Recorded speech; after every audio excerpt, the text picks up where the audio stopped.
अगर मैं आपसे बात करूं कि हाईली वेटेड चैप्टर्स की आप एक लाइन बनाओ, तो मैं बात करता हूं कि एनिमल किंगडम और प्लांट किंगडम दोनों टॉप लिस्ट में आते हैं।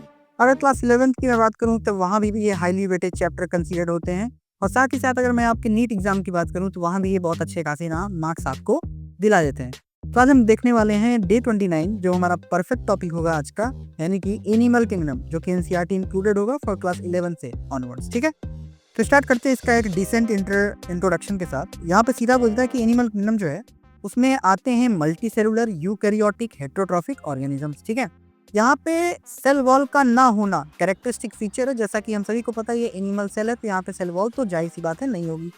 हाईलाइट भी यही बात कहता है कि animal exhibits diverse body plan and symmetrical system.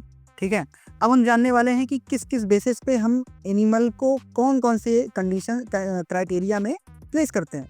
तो वही वही होगा हमारा सेकंड टॉपिक, यानी कि बेसिस ऑफ एनिमल क्लासिफिकेशन। इसमें हमारे पास टोटल 1 2 3 4 5 6 टोटल 6 बेसिस हैं। कौन कौन से? पहला है लेवल ऑफ ऑर्गेनाइजेशन, दूसरा है बॉडी सिमेट्री, तीसरा है जर्म लेयर, चौथा है बॉडी कैविटी जिसको हम लोग सिलोम बोलते हैं। देन हमारा नेक्स्ट है सेगमेंटेशन एंड देन नोटोकॉर्ड। ठीक है, थर्ड पॉइंट आता है हमारा लेवल ऑफ ऑर्गेनाइजेशन में। पहला कहता है कि सेलुलर यानी सेल लेवल पे होगा पॉरीफेरा, टिश्यू लेवल पे होगा निडेरिया, ऑर्गन लेवल पे प्लेटिहेल्मिन्थेस एंड ऑर्गन सिस्टम लेवल पे एनिलिडा टू कॉर्डेटा। ठीक है, देन बात करते हैं बॉडी सिमेट्री की। बॉडी सिमेट्री में जो हम देखते हैं तो यहाँ पे एसिमेट्रिकल होते हैं जो स्पॉन्जेस होते हैं। ठीक है, और रेडियल सिमेट्री हमको दिखती है निडेरिया और इकाइनोडर्मेटा के केवल एडल्ट्स में, इकाइनोडर्मेटा के केवल एडल्ट्स में। देन बाइलैटरल सिस्टम की अगर मैं बात करूं, बाइलैटरल सिमेट्री की मैं बात करूं, बाई मतलब दो भाग में। ठीक है, तो यहाँ पे मोस्ट ऑफ द एनिमल्स इसी में आ जाते हैं। ठीक है, देन हम नेक्स्ट बात करते हैं फिफ्थ पॉइंट हमारा जर्म लेयर। जर्म लेयर याद रखना, जर्म लेयर किस बेस पे है? अगर जर्म लेयर में दो बेसिक लेयर यानी कि एंडोडम और उसके बाहर एक्टोडम ऐसा है, तो देखो ना एक है एक्टोडम, दूसरा है एंडोडम, दो ही लेयर है, तो इसको हम लोग बोलते हैं डिप्लोब्लास्टिक, क्योंकि डाई यानी दो, जिसमें हो एक्टोडम और एंडोडम। लेकिन अगर इन्हीं दोनों लेयर के बीच में एक और लेयर आ जाए जिसको हम लोग बोलते हैं किसको, जिसको हम लोग क्या बोलते हैं, मीजोडम, तो देखो ना एक लेयर, दो लेयर और तीन लेयर, यानी कि एंडोडम, मीजोडम और एक्टोडम आ जाए तो तीन लेयर बना कर देती है ट्रिप्लोब्लास्टिक, जिसमें एक्टोडम, मीजोडम और एंडोडम क्लियर विजिबल। क्लियर एक बात। इसका एग्जाम्पल होता है प्लेटिहेल्मिन्थेस से लेके सब में। ठीक है, बात करते हैं हम सिलोमिक कंडीशन की, यानी कि बॉडी कैविटी की। बॉडी कैविटी कैसे? मान लो ये बॉडी का आपका आउटर एरिया यानी कि स्किन है, इसके अंदर आपका ये बॉडी ऑर्गन प्लेस है, तो इसके और इसके बीच में ये जो गैप है ना, इसी को हम बोलते हैं सिलोम। ठीक है, देन सिलोम कैसा है? अगर ए सिलोमेट है तो प्लेटिहेल्मिन्थेस में पाया दिखता है, और अगर सूडो सिलोमेट की बात करूं तो वो एस्केलमेंथिस में दिखता है, और टू सिलोम जो होता है वो एनिलिडा से लेके कॉर्डेटा में सब जगह दिखता है। क्लियर इतनी बात।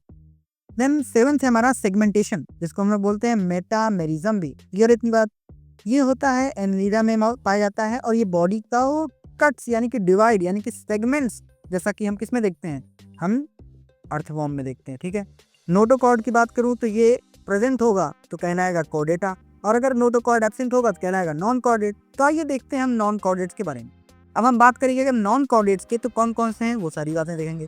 नॉन कॉर्डेट्स में पहला आता है पोरीफेरा। पोरीफेरा में सेलुलर लेवल ऑफ ऑर्गेनाइजेशन दिखता है, एसिमेट्रिकल कंडीशन दिखेगी, वाटर कैनाल सिस्टम इनका कैरेक्टरिस्टिक फीचर होगा, और इसके एग्जांपल हो जाएंगे साइकोन एंड स्पॉन्जिला। अगर बात करूं हाईलाइट की, तो यहाँ पे कहता है स्पॉन्जेस हैव इंट्रासेलुलर, इंट्रा मतलब within the cell digestion. ठीक है, देन सेकंड नॉन कॉर्डेट में आता है निडेलिया, जिसको हम लोग बोलते हैं ctenophora. Ctenophora tissue level organisation show करता है, रेडियल सिमेट्री होता है, डिप्लोब्लास्टिक कंडीशन मतलब याद है क्या, एंडो और एक्टो, नॉट मीजो। नीडोब्लास्ट यहाँ पे मौजूद होती है। नीडोब्लास्ट एक कैरेक्टर, एक सेल होती है जो कि अपने प्रे से बचने में हेल्प करती है। एग्जांपल इसका होता है हाइड्रा और जेलीफिश। वही हाईलाइट भी कह रहा है कि cnidoblast help them as a defence mechanism and act them to capture the prey. Then हम बात करते हैं प्लेटिहेल्मिन्थेस की। प्लेटिहेल्मिन्थेस बायलैटरल सिमेट्री शो करते हैं, ट्रिप्लोब्लास्टिक होते हैं, एसिलोमेट होते हैं, और मोस्टली ये पैरासाइट होते हैं, मतलब अपनी होस्ट बॉडी पे रहेंगे। एग्जाम्पल हो जाता है इसका टीनिया फेसिकोला। ठीक है, देन आता है एस्केलमेंथिस, जिसको हम लोग बोलते हैं नेमेटोडा। नेमेटोडा सूडोसिलोम शो करते हैं, और इनके पास कंप्लीट डाइजेस्टिव ट्रैक्ट होता है। डाइजेस्टिव ट्रैक्ट कंप्लीट कब माना जाता है? जब वहां पे दो ओपनिंग हो, एक ओपनिंग जिससे इंगल्फ करें, एक से जिससे एक्सक्रीटा एक्सपेल आउट करें। एग्जाम्पल होता है एस्केरिस का। एनिलिडा की बात करूं तो यहाँ पे टू सिलोम दिखता है, मेटामेरिज्म दिखता है यहाँ पे, मेटामेरिक सेगमेंट्स भी दिखता है और इसका एग्जाम्पल अर्थवर्म हो जाता है। बात करते हैं ऑर्थोपोडा की, जो कि लार्जेस्ट फाइलम है एनिमल किंगडम का। यहाँ पे joint appendages is a characteristic feature of arthropoda. Chitinous exoskeleton होती है, काइटिन की बनी होती है। एग्जाम्पल कॉकरोच, आप सभी जानते हो। हाईलाइट भी कहता है कि ऑर्थोपोडा के पास ओपन सर्कुलेटरी सिस्टम होता है। देन आता है मोलस्का। मोलस्का में सॉफ्ट बॉडी होती है, मस्कुलर फुट मौजूद होता है, मेंटल भी मौजूद होता है, मेंटल की प्रेजेंस होती है वहाँ पे। एग्जाम्पल रहता है इसका पिला और ऑक्टोपस। देन हम बात करते हैं इकाइनोडर्मेटा की, जिसके पास स्पाइनी स्किन होती है, वाटर वेस्कुलर सिस्टम यहाँ मौजूद होता है, रेडियल सिमेट्री केवल एडल्ट इकाइनोडर्मेटा शो करता है, यहाँ के लार्वा नहीं शो करेंगे। एग्जाम्पल इसका हो जाए स्टारफिश। देन हम बात करते हैं कोडेटा। अभी तक हमने देखा नॉन कोडेट्स, तो हम देखेंगे कोडेट्स के बारे में। कोडेट्स का कैरेक्टरिस्टिक क्या होगा? इनके पास नोटोकॉर्ड की मौजूदगी होगी, डॉर्सल होलो नर्व कॉर्ड होगा और इनके पास गिल स्लिट होगा। कैसा गिल स्लिट होगा? फेरेंजियल गिल स्लिट होगा। इनके पास पोस्ट एनल टेल भी होगी। अब बात करते हैं सब फाइला ऑफ कॉर्डेटा। कॉर्डेटा के सब फाइला की बात करूं तो पहला आ जाता है यूरोकॉर्डेट। यूरोकॉर्डेट वो होते हैं जिनके केवल लार्वल स्टेज में कॉर्डेटा की मौजूदगी हो, नोटोकॉर्ड की मौजूदगी केवल इनके लार्वल स्टेज में हो। एग्जाम्पल एस्केडिया। और बात करें हम अगर सिफेलोकॉर्डेटा की, सिफेलोकॉर्डेटा में थ्रू आउट द लाइफ सब में आपको नोटोकॉर्ड की मौजूदगी दिख जाएगी।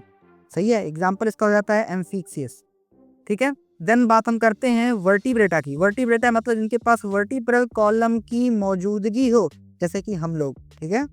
देन हमारा 12th आता है वर्टिब्रेट की क्लासेस, जो कि बहुत इंपॉर्टेंट है, जैसे पाइसिस में मछलियाँ आ जाती हैं, और एम्फीबिया में फ्रॉक्स आ जाते हैं, रेप्टाइल्स में स्नेक आ जाते हैं, एविस में बर्ड्स, मैनेलिया में ह्यूमंस यानी कि होमो सैपियंस आ जाते हैं। बात क्लियर है क्या? हाइलाइट भी कहता है कि मैमल्स जो होते हैं उनके पास मेमोरी ग्लैंड होता है for feeding there young ones. ठीक है। नीट एग्जाम ट्रैप क्या हो सकता है? स्पॉन्जेस एसिमेट्रिकल होते हैं, प्लेटीहेल्मिन्थेस एस्कोसिलोमेट शो करते हैं, एस्केल्मिन्थेस सूडोसिलोम, और arthropoda is the largest phylum है। इकानोडर्मेटा में water vascular system characteristic feature है। हमने क्या क्या की टर्म्स इसमें कवर कर लिए हैं? Coelom, notochord, metamerism, diploblastic, triploblastic, हमने ये सारा एस्पेक्ट देख लिया है। ठीक है। अगर इतनी बातें क्लियर है आप सभी को, तो आइए देखते हैं इनको फटाफट रिवीजन के रूप में 5 क्वेश्चन करते हैं। पहला है कि largest phylum of animal kingdom कौन है? ऑर्थोपोडा। देन सूडोसिलोम कहाँ मिलता है हमें, किस में देखने को मिलता है? एस्कियलमेंथिस में। वाटर वेस्कुलर सिस्टम किस में मौजूद होता है? इकानोडर्मेटा में। नोटोकॉर्ड की मौजूदगी थ्रू आउट लाइफ याद करो किस में होती है? सिफेलोकॉर्डेट में। मैमल यानी कि मेमोरी ग्लैंड जो है वो किस में मौजूद होती है? मैमेलिया में। ये कैरेक्टरिस्टिक फीचर है। देखो मैं बार बार कहता हूँ कि ये डिटेल लेक्चर नहीं है, ये रिवीजन सेशन है, तो हमारे पास टाइम लिमिट होता है 10 से 15 मिनट में ये सेशन जो है खत्म करना पड़ता है। अगर आपको डिटेल लेक्चर देखना है तो उसका 2 व्यू है, एक हमने नोट से पढ़ाया है और एक हमने एनसीईआरटी की एक एक लाइन पॉइंट आउट करके पढ़ाया है। अगर आपको जरा भी अच्छा लगे देखना हो तो मैंने ऊपर पिन कर दिया है, जरूर जाकर देखें। अगर ये लेक्चर आपको जरा भी पसंद आया तो प्लीज एक लाइक कमेंट शेयर जरूर करें। मिलते हैं आप से next day with next topic. Till then stay healthy.